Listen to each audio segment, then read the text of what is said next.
नमस्कार दोस्तों। आज लंबे दिनों के बाद हम वापस आ रहे हैं बीए तृतीय वर्ष का अध्याय अरस्तु के विचारों के बारे में। तो हम आज बात करेंगे अरस्तु के नागरिकता संबंधी विचारों के बारे में कि अरस्तु ने नागरिकता के बारे में क्या कहा। इससे पहले हमने अरस्तु के दास्ता के बारे में बात करी थी, जिसने सजीव और निर्जीव दो दास्ताओं के बारे में बात करी थी। अब हम बात करते हैं नागरिकता के बारे में कि अरस्तु के अनुसार राज्य का नागरिक कौन होगा या नागरिकता किसको मिलेगी।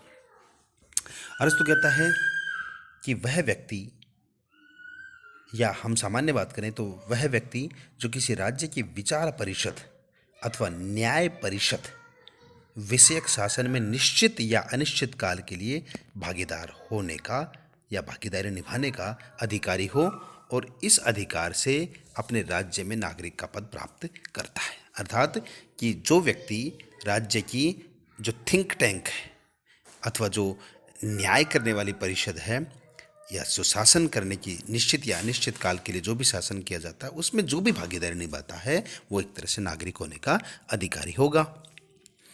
पॉलिटिक्स की जो पहली पुस्तक थी जिसमें अरस्तु ने राज्य को किसका समूह बताया है, परिवारों और ग्रामों का एक संघ बताया। और जो तीसरी पुस्तक है उसने जाते जाते उसमें राज्य को क्या कह दिया कि यह स्वतंत्र मनुष्यों का समुदाय है। क्या? राज्य। पहले तो क्या बताया कि राज्य परिवारों और ग्रामों का संघ है, और बाकी जाके क्या किया कि वह राज्य क्या होता है, स्वतंत्र व्यक्तियों का एक समूह है या समुदाय है। अब हम बात करते हैं कि नागरिकता का स्वरूप कैसा होता है।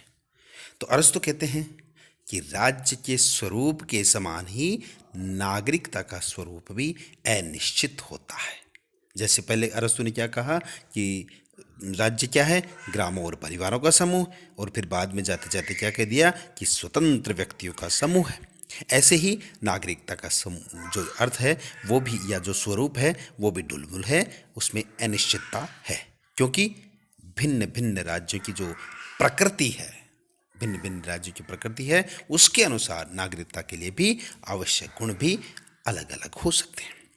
अर्थात जैसा राज्य उसके अनुसार उसके नागरिकता के गुण। प्रजातंत्र में यदि एक तरह के नागरिक गुण स्वीकार्य हैं तो कुलीन तंत्र में दूसरे, अर्थात जिस प्रकार का राज्य है उस प्रकार के उसके नागरिकता के गुण हो सकते हैं। प्रजातंत्र में अलग हो सकते हैं, राजतंत्र में अलग हो सकते हैं, कुलीन तंत्र में अलग हो सकते हैं। तो इस प्रकार इनके स्वरूप भी अलग अलग हो सकते हैं। अरस्तु जब नागरिकों के संयोग से राज्य का निर्माण मानता है तो ऐसे में प्रश्न उठता है कि फिर नागरिक कौन है। अर्थात राज्य क्या है, नागरिकों का संयोग, उससे राज्य बनता है, तो फिर नागरिक है कौन, तो इसके बारे में बात करते हैं। तो नागरिक कौन है, इस प्रश्न का उत्तर, नागरिकता का अर्थ राज्य का निवासी होना नहीं है। अर्थात निवासी होना आधार नहीं है नागरिकता का, क्योंकि अरस्तु कहता है कि उसमें स्त्री भी रहती हैं, दास भी रहते हैं, विदेशी भी रहते हैं, बालक भी रहते हैं, वृद्ध भी रहते हैं, सभी प्रकार के रहते हैं। मताधिकार से वंचित और राज्य से निर्वासित व्यक्ति भी नागरिक नहीं है। यानी क्योंकि राज्य में ये लोग रहते हैं और जिनको मताधिकार नहीं मिला हुआ है वो भी नहीं है। बालक अल्पायु के कारण अपरिपक्व होते हैं, छोटे बच्चे होते हैं ना, अल्पायु होती है, उनके कारण उनकी मानसिकता परिपक्वता लिए नहीं हुई होती है। वृद्ध शारीरिक रूप से अक्षम होते हैं, दुर्बल होते हैं, अतः वे नागरिकों के दायित्व का निर्वहन नहीं कर सकते। ऐसे में व्यक्ति जो सम्मान के लिए नागरिक बना दे, नागरिक नहीं है। किसी को कह दे कि आप सम्मान के लिए नागरिक बन जाओ, वो भी नागरिक नहीं। ऐसे लोग नागरिक नहीं बन सकते जिनके माता पिता किसी राज्य के निवासी हों और जिसने उसी राज्य में जन्म लिया हो। ऐसा भी नहीं है। अभिप्राय है कि यह निश्चय करना कि कठिन है कि उसके माता पिता संबंधित राज्य में उत्पन्न हुआ है या नहीं। तो इस प्रकार से इनको उन्होंने राज्य नागरिक नहीं माना। कतिपय नागरिक अधिकारों के पूर्व अथवा आंशिक उपयोग मात्र से भी नागरिकता का निश्चय नहीं किया जा सकता कि कोई नागरिकता के अधिकारों का प्रयोग करा, इसका मतलब ये नहीं कि उनको नागरिक हैं, क्योंकि न्यायालय में जो वाद चलते हैं, अभियोग चलते हैं, अथवा जो अभियुक्त बनाने का नागरिक अधिकार किसी संधि द्वारा विदेशियों को भी दिया जा सकता है कि अपना अभियोग चला रहा हो, तो इसका मतलब ये नहीं, क्योंकि विदेशी को भी उसमें अभियोग चलाने का अधिकार हो सकता है, तो उसको भी नागरिक नहीं कहा जा सकता। तो इसमें जो राज्य नागरिकता के अर्थ के बारे में जो अरस्तु ने बताया है, उन्होंने ये नहीं है उनके बारे में वर्णन कर दिया कि राज्य में स्त्री भी रहती है, पुरुष भी रहते हैं, दास भी रहते हैं, विदेशी रहते हैं, बालक भी रहते हैं, वृद्ध भी रहते हैं। अब लेकिन वो अक्षम होते हैं, दास को वैसे नहीं बना सकते, और बालक अपरिपक्व होते हैं, वृद्ध शारीरिक रूप से अक्षम होते हैं, और कोई जिसके माता पिता की संतान हो वहाँ पे अभियोग किसी के ऊपर चल रहा है वो भी है विदेशी, तो ऐसे में इसको नागरिक नहीं माना जा सकता। अरस्तु की मान्यता है कि प्रत्येक वस्तु अपने कार्यों से अपने गुणों को प्राप्त करती है। अरस्तु क्या कहता है कि प्रत्येक जो वस्तु है वो अपने कार्यों से अपने गुणों को पाती है। इसी तरह नागरिक भी राज्य के संदर्भ में अपने कार्यों के आधार पर ही नागरिकता के गुण प्राप्त करते हैं, अन्यथा नहीं। अरस्तु ने क्या कह दिया कि उसमें नागरिक में राज्य के प्रति जो आधार हैं, जो नागरिकता के गुण प्राप्त करने के आधार हैं, उसके आधार पर ही वे राज्य का नागरिकता प्राप्त कर सकता है, अन्यथा उसको नागरिकता प्राप्त करने का अधिकार नहीं है। इससे पहले जो उन्होंने कहा कि जो भी नहीं होने के गुण बताए वो अलग। अब नागरिकता के गुण क्या क्या होने चाहिए?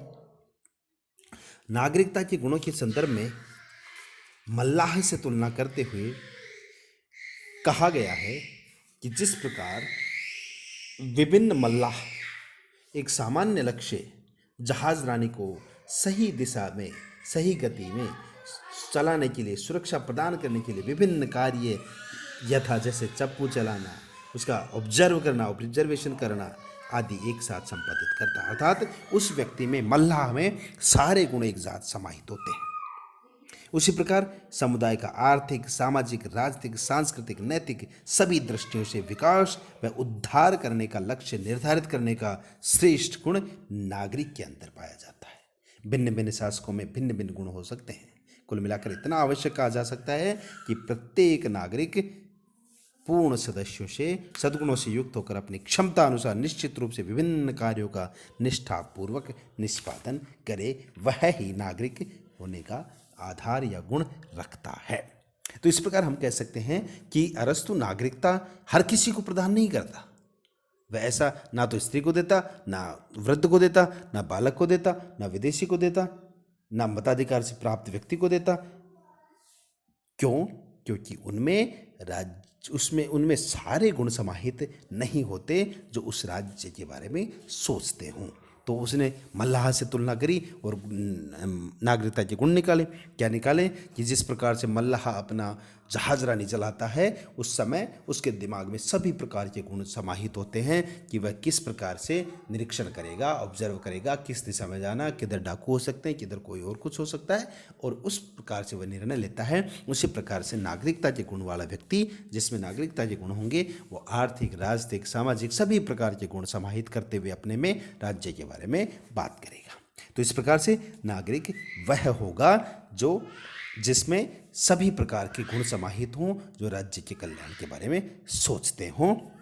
तो इस प्रकार से हम कह सकते हैं कि नागरिकता गुण संपन्न होगा और राज्य के संदर्भ में कार्यों के आधार पर उसे नागरिकता प्राप्त करने का अधिकार होगा, और वह राज्य के प्रति निष्ठापूर्वक काम करेगा। ऐसा नहीं है कि उसके मन में कोई शंका हो। तो इस प्रकार से हम कह सकते हैं कि नागरिक वह होगा जिसमें राज्य के प्रति सभी प्रकार के सद्गुणों का समावेश हो, राज्य के प्रति अच्छा सोचे, वह ही नागरिक होगा। तो एक तरह से ये बातें होगी, लेकिन हम इसकी आलोचना थोड़ी देर के लिए करते हैं या करें तो उसमें वह कहता है कि स्त्री, दास और बालक, वृद्ध उनको नागरिक नहीं मानता, जबकि वो वहाँ के निवासी हैं, उस देश के रहने वाले हैं। तो उनको किस आधार पर उनको एक तरह से उनके व्यक्तित्व का विकास हो सकता है कि बालक में भी ऐसे गुण हो, या हो सकता है कि वृद्ध में भी ऐसे गुण हो जो राज्य के बारे में सोचता हो, लेकिन उनको इग्नोर करना अरस्तु की आलोचना का बिंदु हो सकता है। स्त्रियों को वह नागरिक नहीं मानता, तो वह भी एक आलोचना का बिंदु है। हम इस आधार पर कह सकते हैं कि अरस्तु जो नागरिकता के गुण बताए हैं उसमें कुछ एक कमियां हैं। धन्यवाद।